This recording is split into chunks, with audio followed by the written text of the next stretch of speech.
Merci à tous ceux qui ont témoigné, les mots-clés qui ont été donnés, qui regroupent assez simplement ce qu'on a, enfin, tout ce qui a été échangé. Et c'est assez aussi intéressant de voir le contraste entre les mots-clés retenus là et les mots qu'on avait vus ce matin dans le défilé. Alors avec Jérôme, en travaillant pendant l'heure du déjeuner, on a trouvé la solution à tout ce qui a été échangé ce matin. Il y avait trop d'eau en 2024 et pas assez en 2022. La solution, ça consiste à déshydrater l'eau et puis à la réutiliser après.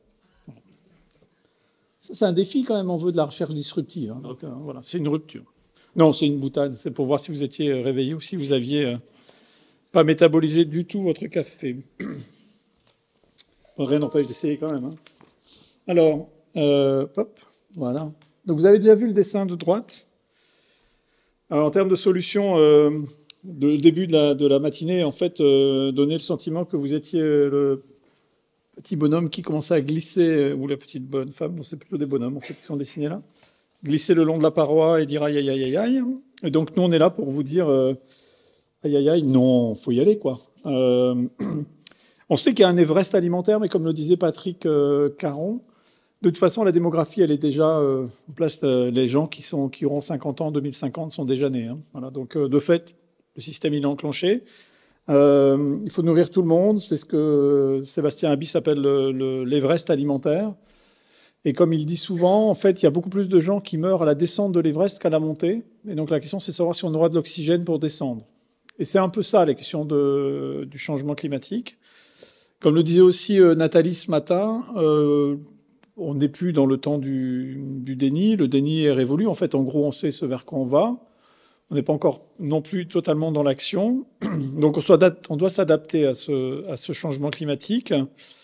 On doit aussi en réduire l'amplitude, et ce avec lequel on a le plus de mal, et c'était le mot-clé central de ce matin, qui était cette question d'incertitude, d'aléa, comment on gère en fait une situation comme ça. Et de fait, la motivation à aller, elle est visible, puisque c'était repris ce matin, notamment par Pascal, les conséquences de l'agriculture avec déjà simplement 1,5 degré ou 2 degrés, ben, c'est visible. Et chaque fois qu'on augmente de 1 degré, ben, c'est ce que disait Nathalie, il faut serrer les dents. Et sans doute ce qui n'a pas été souligné ce matin, c'est la vitesse en fait. On disait, il y a 21 000 ans, il faisait 4 degrés de moins, mais c'était il y a 21 000 ans. Et là, en fait, c'est en l'espace de quelques décennies que ça se produit. Donc, il faut y aller. Ça a été aussi beaucoup discuté dans le cadre du GIS, et ça a été un peu repris ce matin. En fait, c'est pas une question simplement pour le secteur agricole et alimentaire. En fait, ça mobilise tout le monde. Alors, ça, on a mentionné la ville ce matin, on mentionnait les questions de transport à longue distance, les questions de migration. Donc, on voit bien que c'est quelque chose qui concerne bien au-delà du secteur alimentaire. Mais on a souligné aussi que l'agriculture avait joué un rôle très fort dans les émissions de gaz à effet de serre. Hein. C'est 18% des gaz à effet de serre français, 3% du PIB. Voilà le décalage entre les deux. Donc très souvent, on a pointé du doigt l'agriculture comme étant responsable. Mais de fait, si elle a été capable de peser à ce point sur les émissions, elle est capable de peser tout à fait dans l'autre sens pour récupérer et donc offrir des tas d'options. La raison pour laquelle elle est capable d'offrir des tas d'options, c'est que c'est l'agriculture qui occupe de très loin l'essentiel des surfaces émergées habitées. Et donc on a une très forte capacité à agir, on a des solutions, c'était mentionné ce matin, et donc on pourrait envisager de façon extrêmement volontariste d'aller vers une agriculture zen pour zéro émission nette. C'est ça l'objectif qu'on doit avoir et rentrer là-dedans, sans compter qu'on ne va pas forcément avec ça être totalement zen quand même. Alors, hop. Ce qui a été souligné ce matin, c'est de penser des échelles un peu différentes de celles qu'on a l'habitude de voir, et on doit les combiner. Vous avez beaucoup souligné la question de penser la dimension territoriale de l'action, parce que c'est à cette échelle territoriale qu'il y a un certain nombre d'actions qui sont possibles. Les mutations doivent être adaptées aux situations locales, parce que comme c'était mentionné ce matin, tout le monde ne va pas évoluer à la même vitesse par rapport au changement climatique. Et puis, ce qui est mobilisable à un endroit ne l'est pas forcément ailleurs, à la fois en termes de situation pédoclimatique, mais aussi, vous n'aurez pas le même marché si vous êtes près d'une ville comme Paris ou Bordeaux, sans publicité du tout, ou près d'une toute petite ville comme Gérardmer, quoi. ou ne parlons pas de Saint-Dié-des-Vosges. Donc, tout le monde n'a pas la même configuration. Et puis, il y a un tissu humain qui est masqué derrière ça. Donc, on a beaucoup pensé, ça a été beaucoup évoqué ce matin, la dimension territoriale. Et vous avez 3 fois ce matin a été citée la phrase anglaise « Small is beautiful ». Et ce que je vais dire n'est pas une blague du tout. Hein. La vraie phrase anglaise n'est pas celle-là. La vraie phrase anglaise est « Small is beautiful, but large is exciting ». Et en fait, les Français adorent le « small is beautiful » et on a oublié le reste. Et en fait, ça souligne à quel point il faut articuler les deux dimensions, mais j'y reviendrai dans une minute. Et le deuxième point, c'est penser à la dimension temporelle de l'action. En fait, c'est sans doute une des grandes difficultés qu'on a dans tout ce qui a été évoqué et dans tout ce qui est à construire. C'est que, bon, notre mémoire, nous en tant qu'humains, on a des mémoires de poissons rouges. Tout comme je le disais à Catherine au moment de la pause ce matin, en fait, beaucoup de monde parle il a beaucoup plu en 2024. Quoi. Si on avait fait la même réunion en 2022, on aurait dit il fait sec, il fait chaud. Donc, on a une mémoire de poisson rouge. Et puis, deuxième point, c'est que l'impact des décisions qu'on prend ne se voit pas demain matin. Et donc, comment on agit dans une situation où tout compte fait, on est assez à l'aise, pour anticiper demain? C'était le terme utilisé, comment on arrive à chiffrer le coût de l'inaction, ce que Nathalie a dit dans sa dernière intervention. Et si on ne fait pas ça, eh ben de fait, on a toujours intérêt à ne pas agir. Et donc, je pense que c'est un élément central. Et donc, penser la dimension temporelle de l'action est impérative, et donc il est urgent d'agir dès maintenant. Et en fait, c'est là qu'il y a une tension pour les acteurs économiques. On ne peut pas leur demander d'être adaptés pour ce qu'il va y avoir dans 20 ans, sachant qu'ils doivent être adaptés pour aujourd'hui. Et donc, la vitesse de la déformation, elle est ce qui pose problème, en fait. Mais, comme c'est dit là, et comme on l'a dit, et comme tout le monde le dit, il est encore temps de changer les choses. Mieux que ça, il est de notre responsabilité de changer les choses. Donc, vous voyez, les membres du GIS Relance Agronomique sont des gens responsables. Et c'est essentiel. Je vais essayer de tourner la bonne page.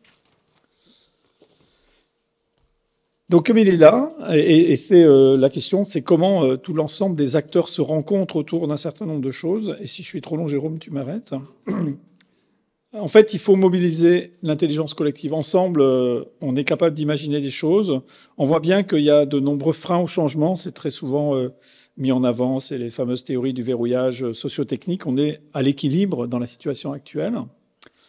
Ou comme c'était dit dans d'autres configurations, y compris un écrit d'un chercheur INRA il y a très longtemps, les agriculteurs ont une bonne raison de faire ce qu'ils font. De fait, c'est vrai. Et donc la question, elle est comment on les accompagne dans une transition.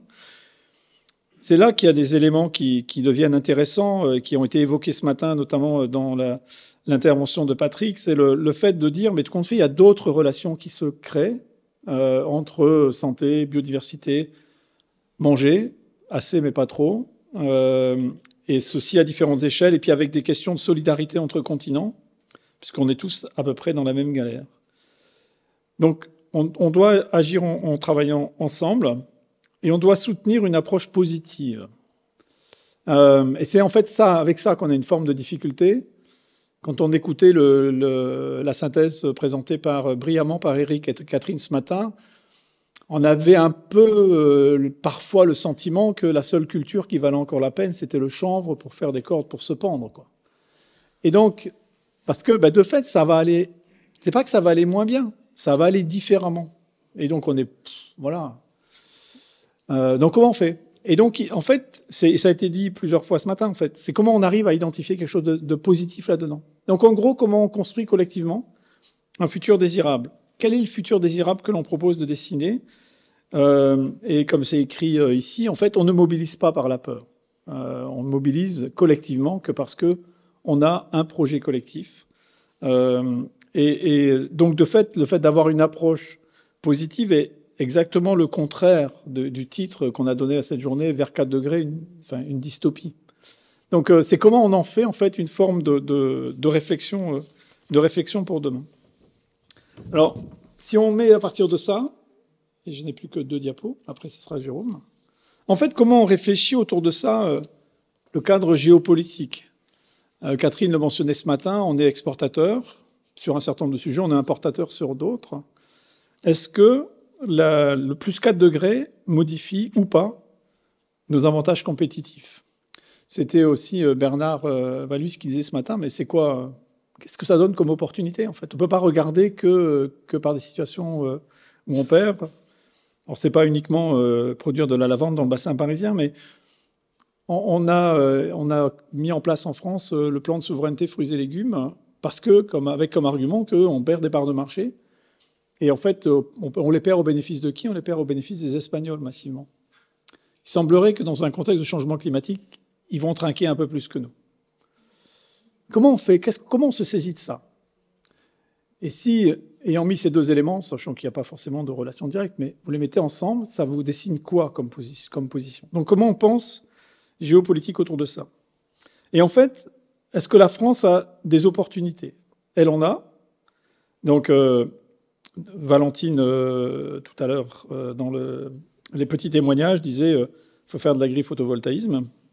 Oui, la France a une capacité à produire de l'énergie. On a du vent, des fois trop. On a du soleil, on en a beaucoup. Donc on a des surfaces pour produire autre chose. Et en fait, cette question-là, elle est comment on utilise l'ensemble de la ressource pour produire les biens dont on a besoin. Comment on utilise, quand on dit les rendements baissent, en fait, non, les rendements ils baissent, les rendements du blé ils baissent, mais parce que la saison de croissance du blé a tendance à se raccourcir sous effet de l'augmentation des températures. Mais il y a un truc qui ne change pas avec le changement climatique, c'est la longueur de l'année. On continuera pendant un certain temps à avoir 12 mois. Donc comment, en fait, on utilise les 12 mois pour produire quelque chose? On peut faire des successions culturales originales, des cultures chevauchantes, des tas de choses. Et on peut aussi intercepter la totalité du rayonnement, sachant que les plantes, pour leur photosynthèse, n'utilisent que 55% du rayonnement incident. Qu'est-ce qu'on fait du reste? Est-ce qu'on est capable de le partager? Est-ce qu'on est capable de faire de l'innovation autour de ça?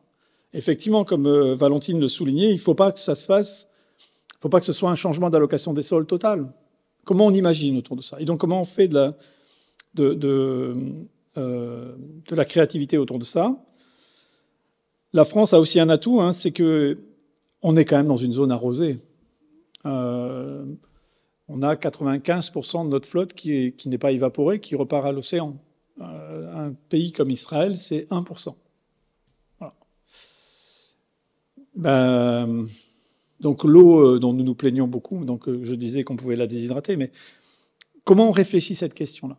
Et comment on le pense? Et je pense que de ce point de vue-là, on a un réel atout, mais ça nous amène à une question qui est centrale et qui rejoint un des mots utilisés par Christophe Richardot tout à l'heure, qui est de dire, mais comment on pense qu'on passe d'une logique de gestion de biens privés à aussi en même temps une gestion de biens communs? L'eau est un bien commun, et est-ce que le penser comme ça, comme d'ailleurs penser le climat comme un bien commun, nous amène à réfléchir autrement?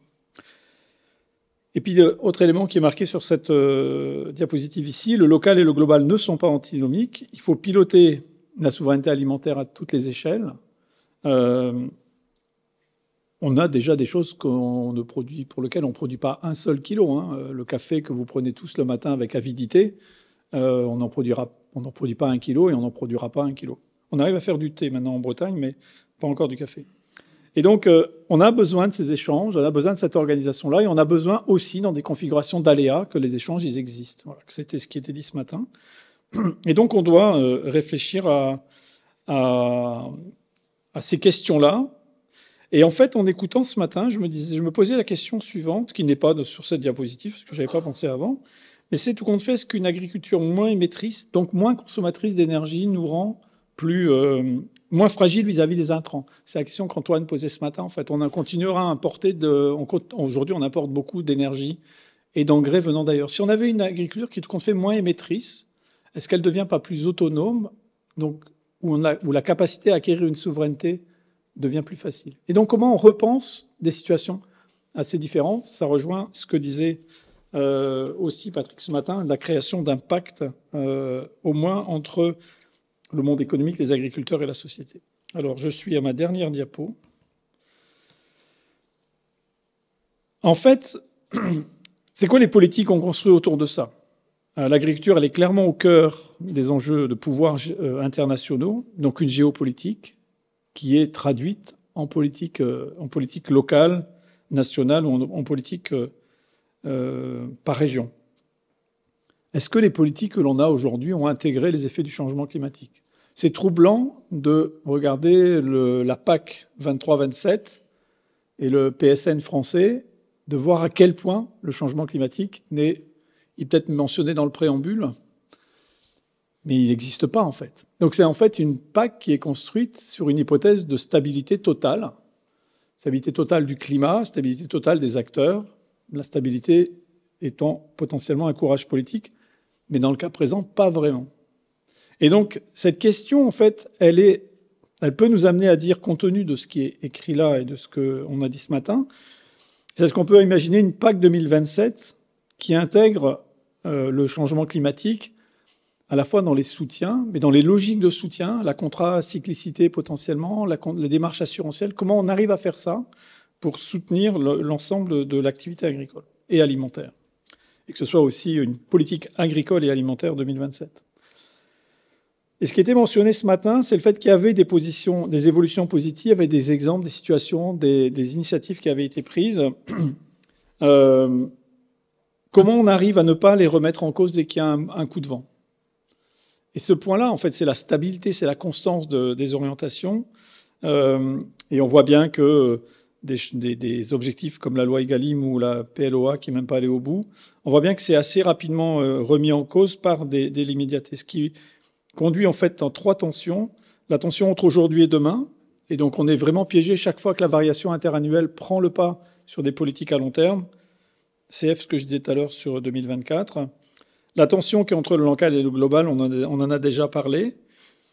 Et puis la tension entre nous et les autres, quoi. Cet argument tout le temps répété de dire « et si les autres ne font pas, pourquoi nous ferions ?» Et en fait, cette question, elle rejoint la question de la responsabilité. Et puis, dernier point, qu'on n'avait pas mis là, et je pense que c'est une erreur de la part du GIS Relance Agronomique, et en particulier des représentants INRAE, mais d'autres aussi, en fait. C'est qu'en termes d'avantages de pensée géopolitique et d'avantages, on a la chance en France, en Europe, mais surtout en France, d'avoir un système de R&D qui est un des plus gros du monde. Et donc, en fait, si on avait une géopolitique de la recherche et de l'innovation, en fait, ça permet de se penser autrement.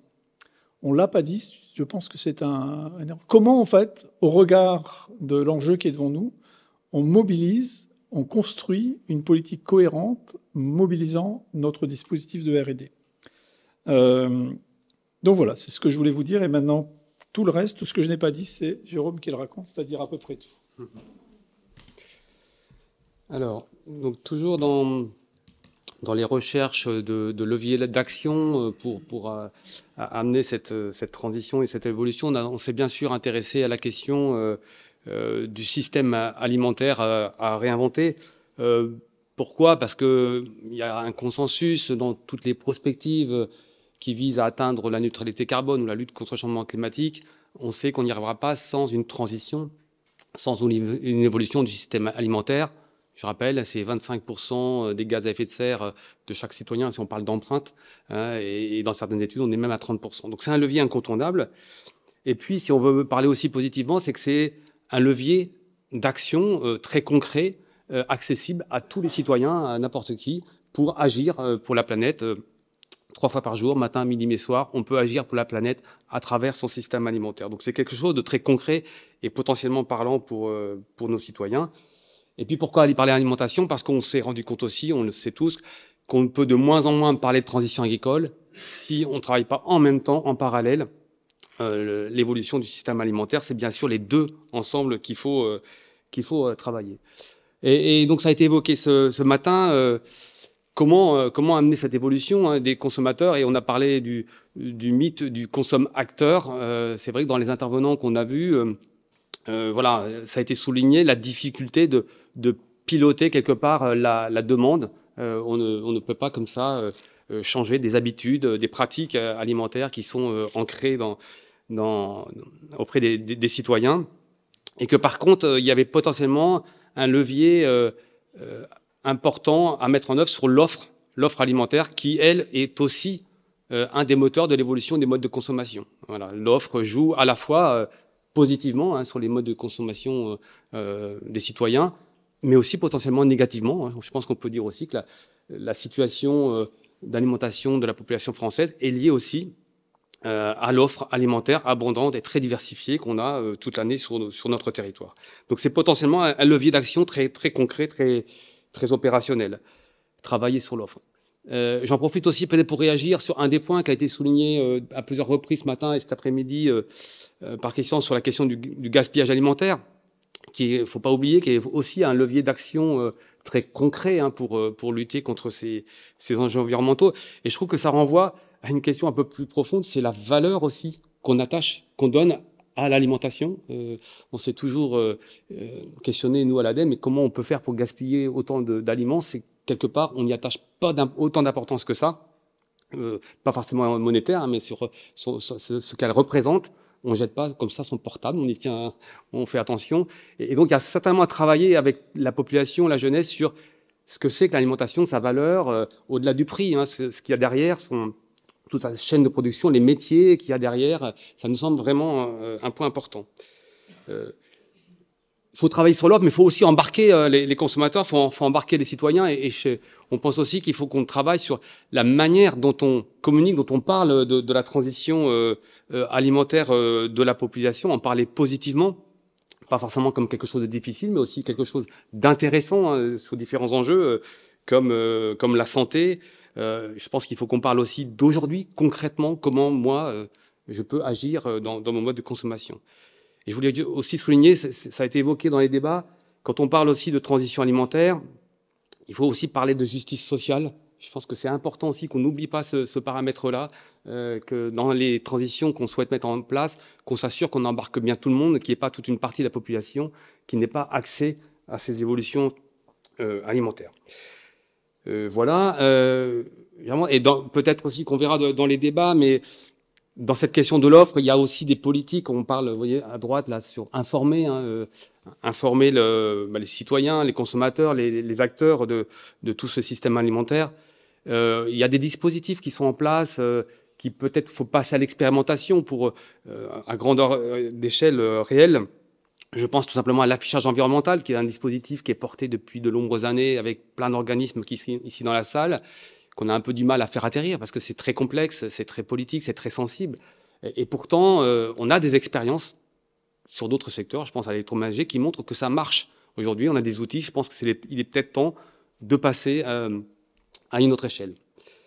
On a bien évidemment échangé aussi sur les questions en bas de distribution, de la distribution qui elle aussi est à revisiter. Voilà, peut-être diversifier aussi les modèles et les modes de distribution de notre mode d'alimentation, de nos modes d'alimentation, peut-être sortir un peu du modèle général. Et ce qu'on a constaté, c'est qu'il y avait sur ce plan-là un bouillonnement, beaucoup d'initiatives, beaucoup d'innovations en termes de distribution des systèmes alimentaires, de notre alimentation. On pense aux circuits courts, on pense aux programmes alimentaires territoriaux, enfin il y a plein de dispositifs. Et là aussi, cette évolution du mode de distribution est peut-être une manière de revisiter les relations entre les acteurs, entre les agriculteurs, les consommateurs, les restaurateurs, les entreprises. C'est peut-être aussi l'occasion de ce rapprochement production-consommation, de travailler sur le sens du métier d'agriculteur, de nourrir et d'être en relation directe avec l'utilisateur final.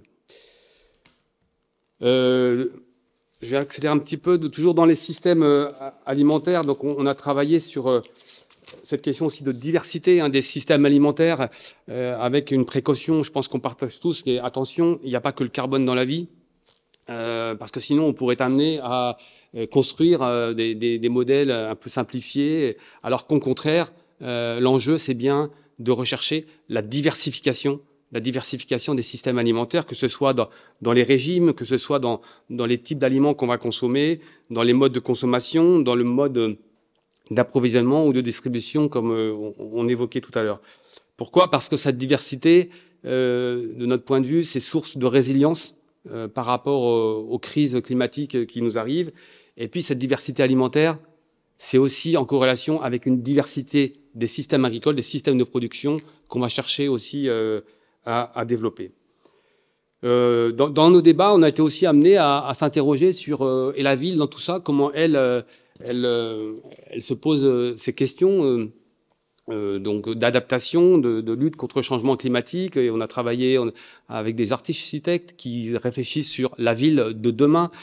Et ce qui est intéressant aussi de souligner, c'est que finalement, il se pose aussi des questions un peu en parallèle de la place de la nature en ville comme une des solutions, une des voies d'avenir où on essaie de remettre de l'arbre ou de la végétation partout où c'est possible dans la ville pour plusieurs raisons.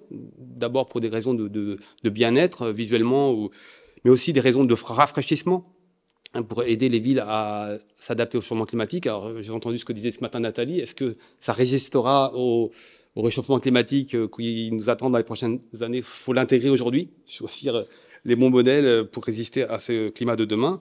Et puis, on voit aussi émerger, quand on parle de nature en ville, aussi de l'innovation dans des modes de production agricole. On parle d'agriculture urbaine qu'on commence à voir, bien évidemment, dans des tas de modèles différents, mais dans les villes ou aux horizons. Et là aussi, ça permet aussi de re-questionner le lien entre l'agriculture et la consommation voilà, des citoyens. Ensuite, on s'est interrogé aussi sur la question de la rupture, de comment organiser, mettre en œuvre cette évolution, cette rupture qui est bien évidemment nécessaire par rapport à tous les défis qu'on a devant nous. Et je pense qu'une des choses qu'on peut souligner, c'est que dans les débats, mais aussi on l'a vu ce matin dans les échanges, ça a été dit plusieurs fois, il faut qu'on arrive à parler de la transition de manière positive, de manière qu'elle soit désirable. Je pense que c'est quand même quelque chose qui commence à venir petit à petit dans les débats, c'est qu'on arrive à essayer d'en parler peut-être un peu différemment, parce qu'on a souvent l'habitude de parler dans l'ampleur des changements, de la marche à monter, des difficultés de la transition, et c'est pas forcément enthousiasmant. Donc peut-être la première chose, c'est pas parler de rupture, mais de parler plutôt d'évolution de système. Dans cette rupture, il y a peut-être des éléments qu'on peut souligner, c'est que ça a été dit ce matin par Nathalie, c'est déjà montrer que c'est possible. Si on veut en parler positivement, si on veut embarquer tout le monde, il faut qu'on montre que concrètement c'est possible. On a plein de scénarios, on a plein d'études qui ont démontré que techniquement on avait la solution. La mise en œuvre est plus complexe.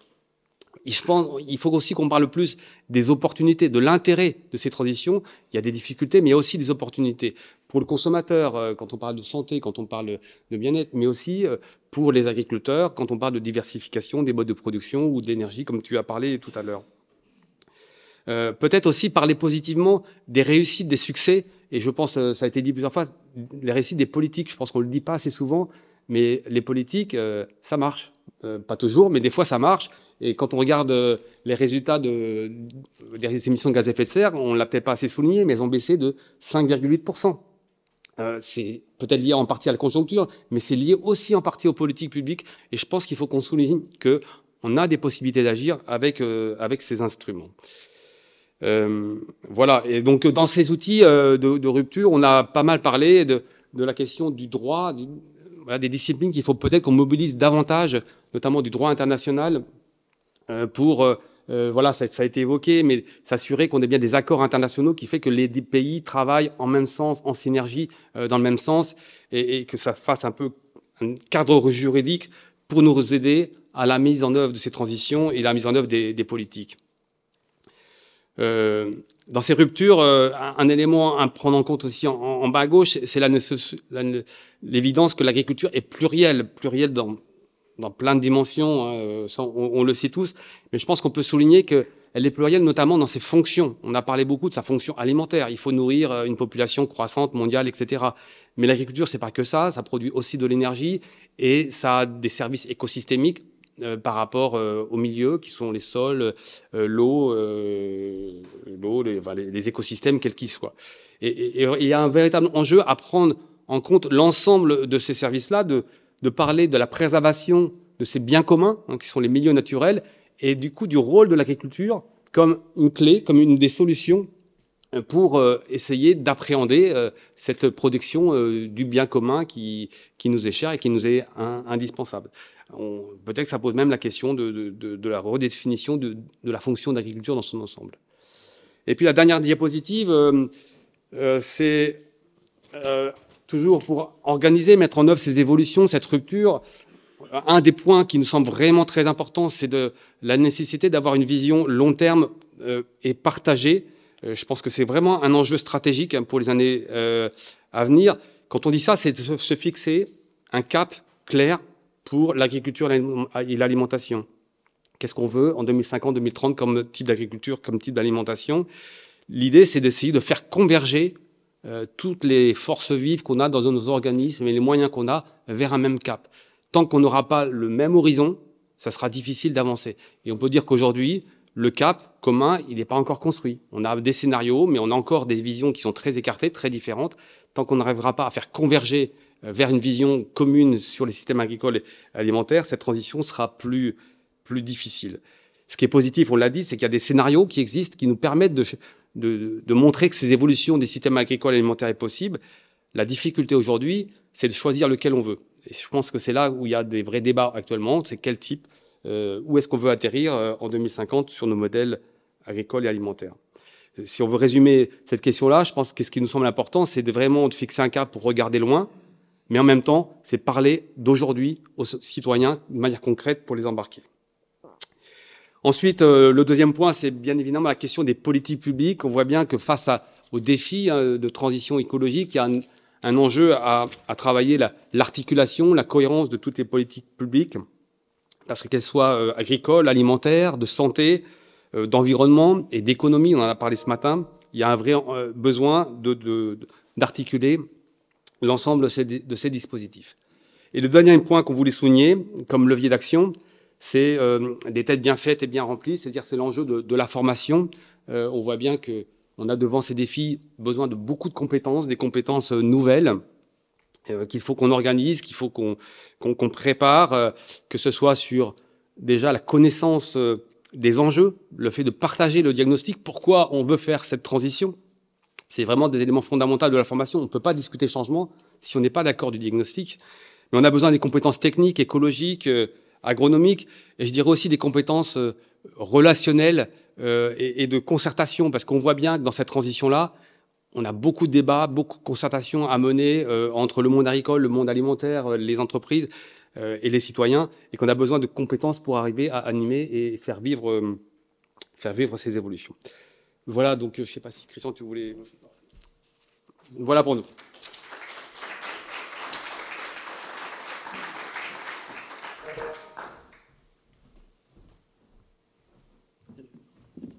On a un petit temps de questions pour ce qui vient d'être présenté.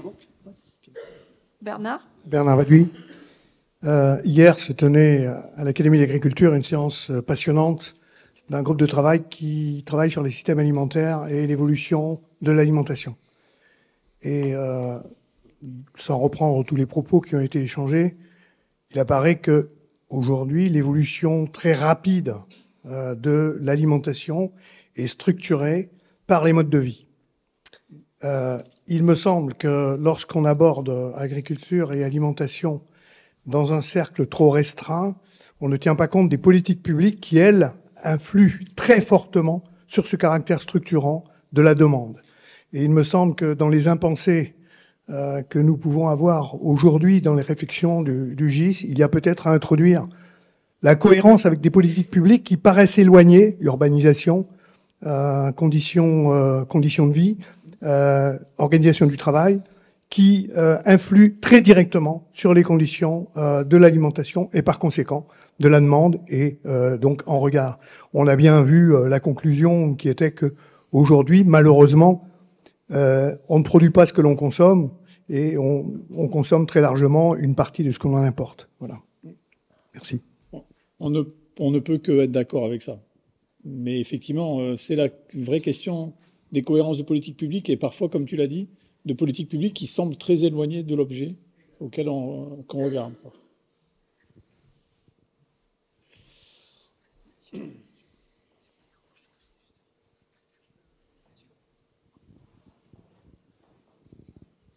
Une autre question dans la salle? Oui.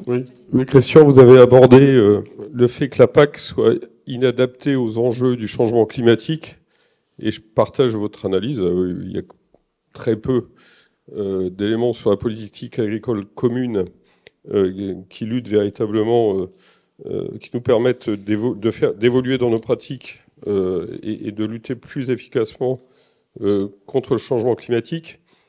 Mais par contre, j'attire votre attention sur le fait qu'à la base, la PAC, c'est un outil de soutien aux revenus des agriculteurs.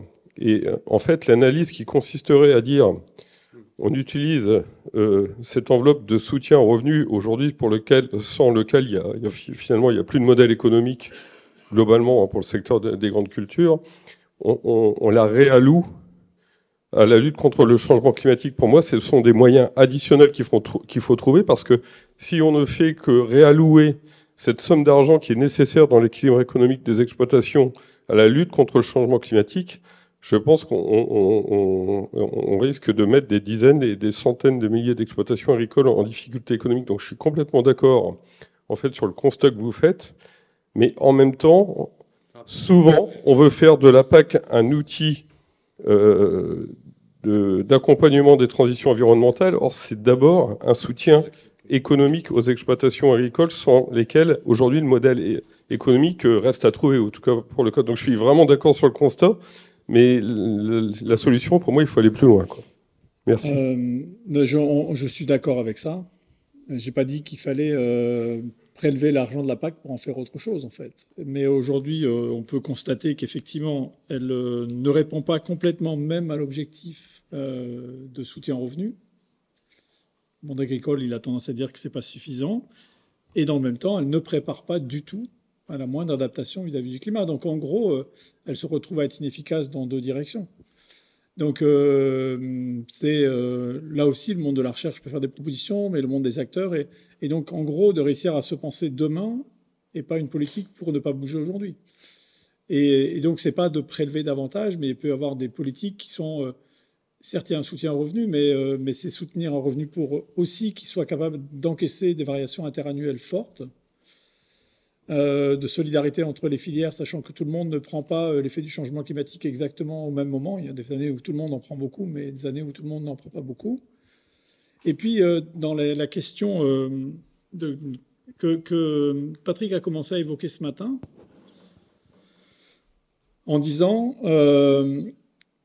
il y a un chiffre d'affaires qui est issu du monde agricole, enfin, qui est produit par l'agriculture à l'échelle mondiale, et puis il y a des coûts induits, cachés. Donc les chiffres varient. Soit les coûts cachés sont 2 fois ce qui est produit, soit 3 fois. Enfin, moi, j'ai vu des chiffres 3 fois. On en parlait avec Cécile la semaine dernière. Il y a d'autres rapports qui disent 2 fois. Mais en gros, à l'échelle mondiale, la totalité de la production agricole, c'est 5 000 milliards de dollars. Et les coûts cachés, c'est quelque part entre 10 000 milliards de dollars ou 15 000 milliards de dollars. Ces 15 000 milliards de dollars, ce n'est pas des choses qu'on ne paye pas. C'est des choses qui sont payées par ailleurs. C'est-à-dire qu'en gros, quand il y a des gens qui sont malades et qu'il faut les soigner, quand il y a des gens qui ont les pieds dans l'eau et qu'il faut les secourir, cet argent, il existe. Et d'ailleurs, il y a des gens qui font du business avec ça. Et donc la question est de dire, mais sur le long terme, est-ce qu'on doit continuer à avoir ce système-là où les effets cachés, les coûts cachés peuvent devenir très, très, très grands, où il y a une partie de ces coûts évités qu'on alloue à la fonction de production primaire pour les politiques différentes. Et donc, au lieu de dire l'agriculture, la production, ça n'est que 5 000 milliards, il y a 15 000 milliards qui sont payés par ailleurs, est-ce qu'il ne faut pas avoir 10 000 milliards qui sont là et 10 000 milliards de coûts cachés? En fait, c'est ça qu'il faut réussir à réfléchir. Et quand Patrick il dit il y a 587 milliards d'aide, ce qui est en gros un peu plus qu'un dixième du volume total produit, et que 87% est alloué dans un truc qui ne va pas dans le bon sens, ça aussi c'est une vraie interrogation. Mais vous pouvez dépasser la question agricole. Regardez, puisqu'on est... Monsieur Michel Barnier a fait hier, avant-hier, son discours de politique générale, et hier il était à nouveau à plancher devant les députés. Il y a une vraie question sur les politiques publiques autour du crédit d'impôt recherche. Il y a du crédit d'impôt recherche qui est totalement vertueux, puis il y a du crédit d'impôt recherche qui ne l'est pas du tout. Comment on réorganise ça? Est-ce que vous avez aujourd'hui besoin de faire du crédit d'impôt recherche pour extraire du pétrole? Sachant que Total doit être premier ou deuxième bénéficiaire du crédit d'impôt recherche en France. C'est ça la vraie question de cohérence des politiques publiques. Donc en gros, je ne vais pas dire de l'argent, il y en a partout. Mais de l'argent, il y en a. Comment on le mobilise en fait? Mais Antoine, je partage complètement votre analyse. Ça ne peut pas se faire sur le dos. Les agriculteurs ne peuvent pas être seuls responsables du changement. Ça ne marchera pas, ça. Après, si je peux me permettre, juste pour moi, je trouve que l'exemple de la PAC, ça souligne vraiment ce qu'on a cherché à illustrer, l'importance de la cohérence des politiques publiques. On ne peut pas séparer la question du revenu, qui est une vraie question de rémunération du monde agricole, et des questions environnementales ou autres, ou sociales, quoi. Il faut s'assurer que les politiques, quelles qu'elles soient, convergent bien vers les mêmes pratiques qu'on a envie de promouvoir dans l'intérêt de tous, quoi. Et puis, il y a un autre élément en termes de politique, ça a été évoqué plusieurs fois, c'est la problématique d'équité, en fait. Équité des agriculteurs et de diversité des agriculteurs, mais aussi équité des consommateurs, en fait. Alors, même si la France est classée comme étant parmi les pays équitables, si on suit les différents travaux là-dessus, je ne vous raconte pas ce que c'est chez les autres, quoi. Et donc, comment on arrive à assurer une transition qui soit au service de tous? Cette question d'équité, elle n'est pas simple du tout, en fait, hein. Bonjour, c'est super intéressant cet après-midi et je trouve que c'est vraiment très intéressant aussi de voir que des choses qui étaient presque indicibles il y a quelques années, qui auraient fait réagir et sont maintenant plutôt consensuelles. Donc ça, c'est super, super intéressant. Ma question est presque méthodologique, c'est-à-dire j'ai l'impression que la démarche, et arrêtez-moi si je me trompe, a été de se dire, on imagine on est dans un monde à plus 4 degrés et comment on adapte l'agriculture. Si on est dans un monde à plus 4 degrés ou dans ces perspectives temporelles-là, on peut s'attendre, et même si on n'a pas dans les plus 4 degrés, même si on a plus de degrés, on peut s'attendre à des restructurations assez fondamentales des sociétés. Si on imagine par exemple qu'on est dans un monde à plus de degrés, ça veut dire qu'on arrive à avoir réduit nos émissions de gaz à effet de serre d'un facteur 5 dans un pays comme la France, c'est-à-dire qu'on a un mode de vie qui est fort différent de celui qu'on a aujourd'hui. Et je me posais la question de si vous avez fait ce même raisonnement, c'est-à-dire avec les sociétés qui pourraient être les consommateurs ou les gens qu'il faut nourrir avec leurs ressources, avec leur mode de vie et leur organisation dans 10, 20, 30, 50 ans, comment est-ce que, de façon presque rétro-engineering, on imagine l'agriculture qui irait avec? Pour que ce soit encore viable à ce moment-là et qu'on ne se pose pas les mêmes questions qu'aujourd'hui, genre personne n'arrive à vivre, on n'est pas adapté. Non, peut-être juste l'exercice plus 4 degrés, enfin moi je l'ai perçu comme un exercice un peu méthodologique de réflexion, dire on pousse le raisonnement extrême pour essayer de faire un pas de côté, quoi, sortir de nos visions un peu classiques et se dire, ben voilà, comment il faut bouger et comment on peut réagir. J'espère qu'on ne sera pas à 4 degrés, quoi. Je veux dire, moi, je n'en suis pas là, hein. On lutte encore contre le changement climatique et je pense que ce raisonnement-là doit nous amener peut-être à éviter le pire, quoi, et essayer d'accélérer la transition. Et je partage ce que vous dites, que ce soit... on voit déjà aujourd'hui, rien qu'avec le réchauffement qu'on a, mais à 2 degrés, ça sera... Les conséquences seront évidemment très extrêmes dans les systèmes agricoles. Et ce qui me semble important, c'est de mener en parallèle cette adaptation et cette lutte contre le changement climatique et préservation des écosystèmes. C'est les deux choses qui me semblent importantes à mener. J'ai un peu l'impression que le métier de demain, on parlait des conseillers, on va tout le temps être en train de courir après ce dérèglement climatique qui va beaucoup plus vite que ce qu'on pensait et les conséquences que ça a sur les systèmes agricoles ou les filières en général. Tout le temps essayer de trouver des solutions, s'adapter en permanence. Je pense qu'on a des métiers là pour les prochaines décennies, quoi. Pour compléter, la question que tu poses est la bonne, en fait. C'est comment nos organisations vont bouger. En fait, on fait beaucoup une hypothèse que nos organisations vont rester comme ça. Et donc, en gros, tout le monde se bat pour sa survie. S'il y en a un qui doit disparaître, c'est le voisin. Et citer 2 auteurs. François Julien, philosophe helléniste, que vous connaissez peut-être, qui a écrit... spécialiste de la décoïncidence. Ça ne parle pas à tout le monde, mais au moins à 3 personnes dans la salle. Et qui a écrit un bouquin qui s'appelle « Rouvrir des possibles ».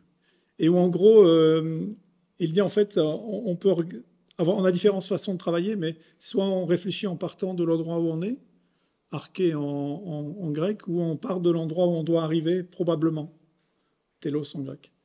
Et en fait, c'est un choix cornélien, en fait. Sachant qu'à un moment donné, il faut, si on s'adapte qu'en partant d'aujourd'hui, on sait qu'on n'arrivera jamais au bout. Mais si on part que du bout, on sait qu'aujourd'hui, ça ne bougera pas. Donc comment on fait ça? Et puis les autres auteurs qui travaillent là-dessus, c'est tous les gens qui vont travailler sur les transition studies. Donc en gros, toutes les études de la transformation. Il y en a des tombereaux, hein, et expliquer pourquoi ça bouge pas. Mais en fait, il y a un élément qu'on peut retirer de ça, c'est que dans tous les cas, il y a des gagnants et des perdants. Et donc, en gros, faire l'hypothèse qu'il n'y aura que des gagnants, elle n'existe pas. Après, est-ce que c'est grave? La réponse, elle est non.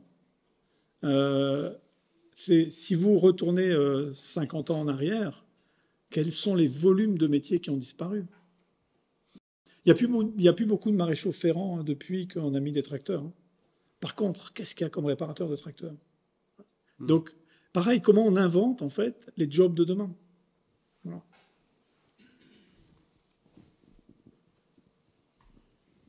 Vous avez avancé l'idée de mieux considérer la nourriture, notamment pour limiter le gaspillage alimentaire. Est-ce que vous pensez que cela est possible sans lui redonner aussi une valeur économique à cette nourriture? Ben, en fait, effectivement, tout ce qui n'a pas de prix n'a pas de valeur. Mais il y a des choses qui ont beaucoup de valeur et qui n'ont pas de prix. La Joconde, elle a énormément de valeur, elle n'a pas de prix. Ou elle a un prix infini. C'est quoi le fruit de l'histoire, en fait? Étant parmi les plus vieux de cette salle, malheureusement, ce que je regrette, franchement, je vous prie de m'en excuser, mais ma grand-mère, qui était donc beaucoup plus âgée que moi, en fait, pour elle, il était inconcevable de jeter quelque chose. Inconcevable. C'était pas une question de prix, c'est une question de valeur. Et je pense que c'est ça, en fait, qu'on n'a plus. Parce qu'on en a eu beaucoup, mais parce qu'en fait, j'aime beaucoup ce qu'a dit Jérôme, en fait. Votre portable, il est perdu, c'est la fin du monde, en fait. Et c'est pour moi une question, c'est beaucoup, beaucoup plus que de la formation, c'est de l'éducation avec un grand E, en fait. Et pas pour dire simplement, c'est pas de la gestion de la peur, ce truc-là, en disant on n'en aura pas toujours. On en aura, il ne faut pas s'inquiéter. Mais comment on évite ces pertes? Avoir dans nos sociétés plus de 30% des trucs qui sont gâchés, 40% au Québec, c'est inadmissible.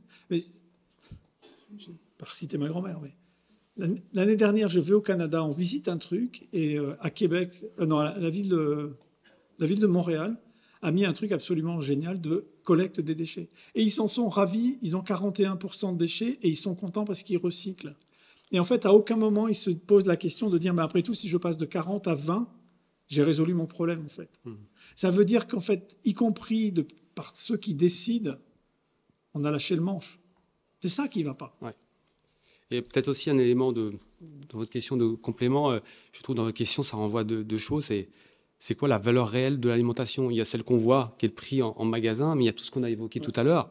Il y a les coûts cachés, il y a les coûts des aides publiques, parce qu'on paye notre alimentation aussi via l'imposition, via les taxes qu'on a à droite à gauche. Et là, je pense qu'il y a aussi peut-être un problème, c'est qu'on ne connaît pas vraiment la valeur réelle monétaire de l'alimentation qu'on consomme. Je pense que c'est un vrai sujet qu'il faut qu'on arrive à travailler là-dessus. Et puis, je pense, ça renvoie aussi à une question, dans ce que vous dites, c'est la question de la partage de la valeur. Et on ne peut pas parler de ces transitions-là si on ne se pose pas la question de la rémunération des agriculteurs et du métier d'agriculteur. La transition environnementale, elle doit être économiquement compétitive. L'un ne peut pas aller sans l'autre. Et voilà, c'est des choses qu'il faut qu'on travaille, mais ça, voilà, qui se posent sur, à mon avis, toute la chaîne de production alimentaire, quoi. Merci beaucoup, Stéphane. Est-ce qu'il y a une question dans le chat? Aucun commentaire dans le chat. Donc, on va poursuivre par... merci beaucoup, Christian et Jérôme. On peut les applaudir.